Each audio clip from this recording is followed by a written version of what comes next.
Ya Rasulullah.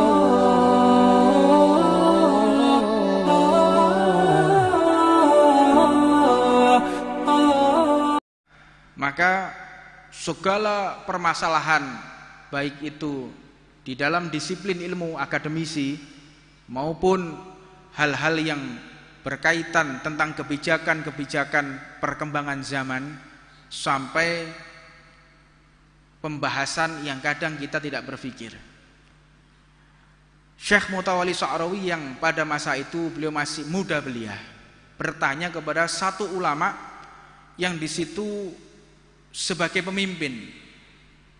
Beliau menanyakan, "Wahai Syekh, aku ingin bertanya bahwa Rasulullah ini tidak memiliki najis."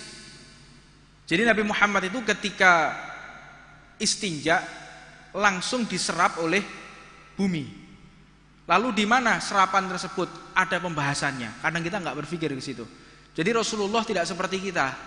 Kalau kita istinja harus dibersihkan, ditutup, diguyur dengan air. Tapi tidak dengan Rasulullah SAW, langsung diserap oleh bumi.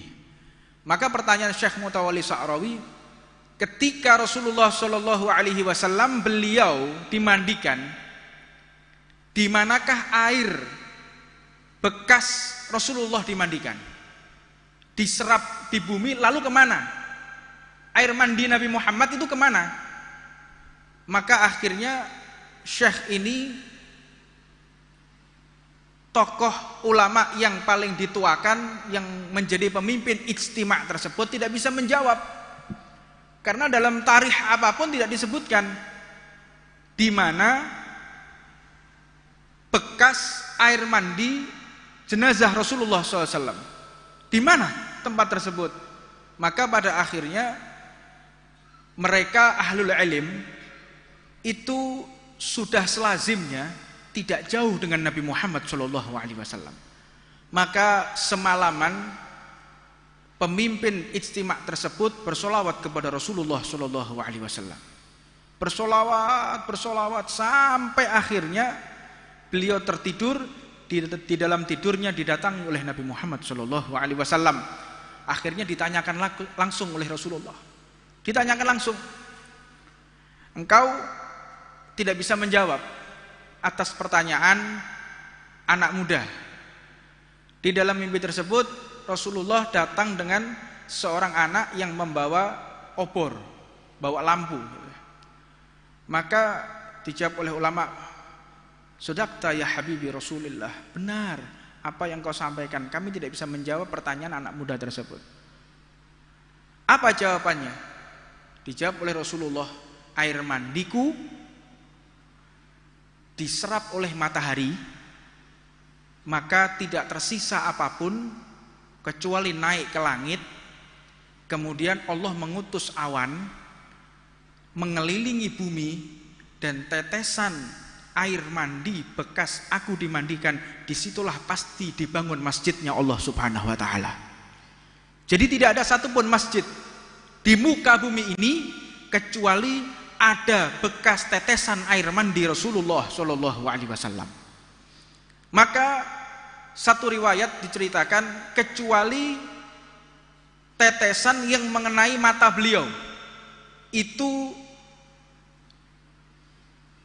ditadongi, dihimpun oleh Sayyidina Ali bin Abi Thalib, dan beliau dikatakan babul ilm fi madinatir Rasul, pintu ilmunya Rasulullah.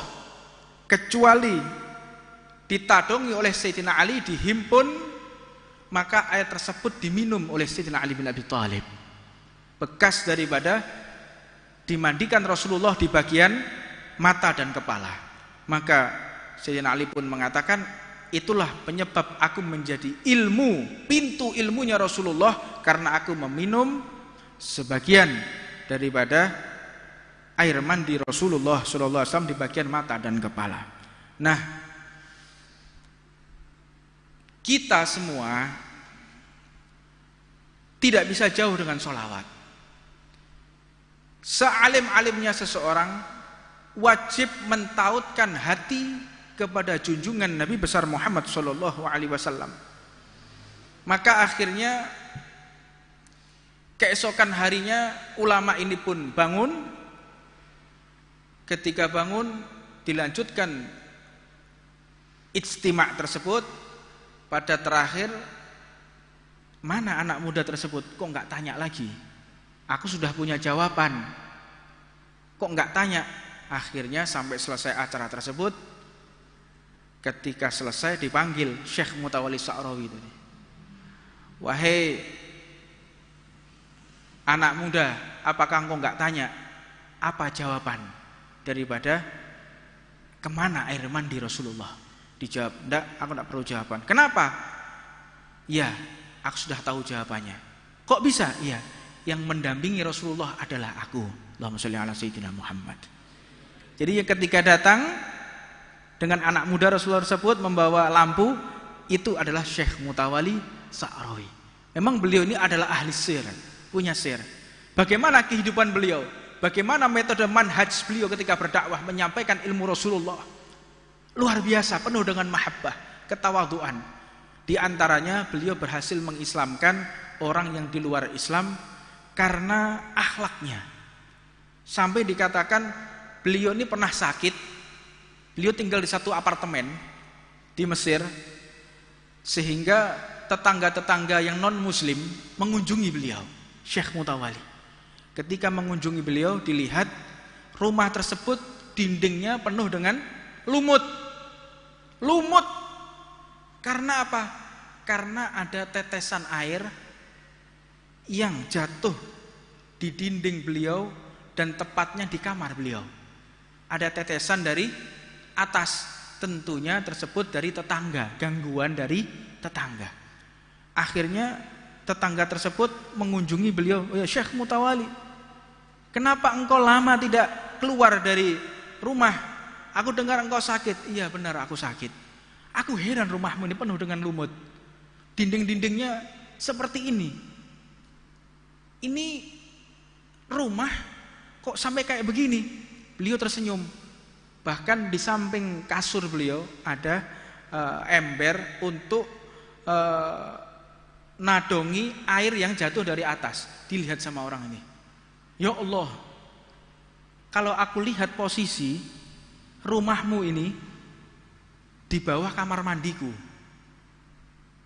kenapa engkau tidak protes kepadaku atau menegurku kalau ada kebocoran dari kamar mandi?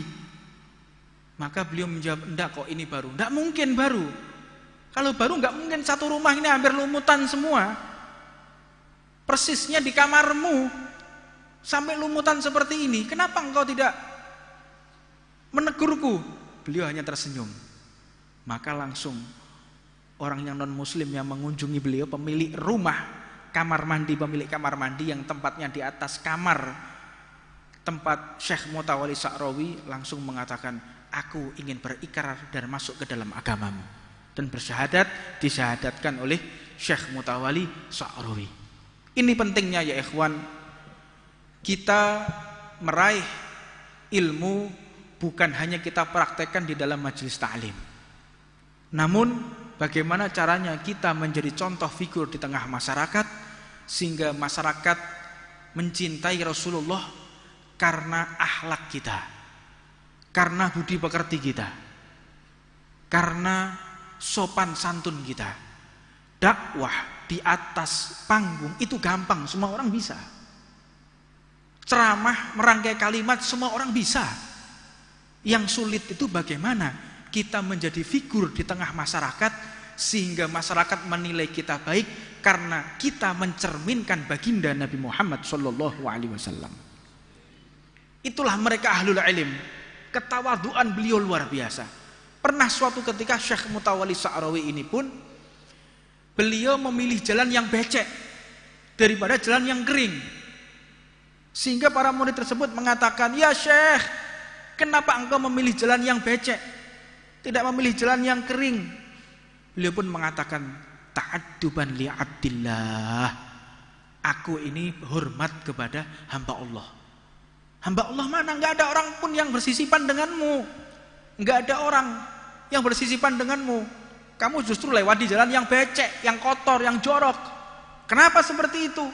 Aku berakhlak kepada hamba Allah. Mana hamba Allah yang ada di sampingmu?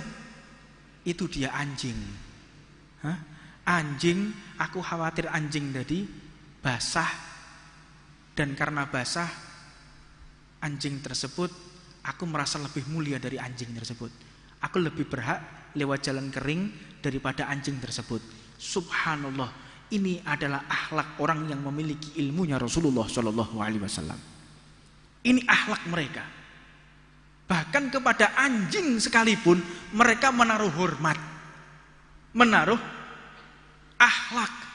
Ini adalah tanda seseorang yang memiliki sir rahasia ilmunya Nabi Muhammad Shallallahu Alaihi Wasallam. Karena ilmu itu ada dua hal. Kata Al-Habib Abdullah bin Muhsin Al-Attas, Sahib Empang Bogor, memang ilmu itu ada dua. Ada ilmu yang memang ilmu dunia yang dipelajari oleh orang-orang kafir. Orang kafir itu bisa hafid Quran, orang kafir itu bisa baca kitab, orang kafir itu mengerti hadis, tafsir, mengerti mereka, tapi mereka tidak mengerti mengaplikasikan ilmunya Rasulullah Shallallahu Alaihi Wasallam.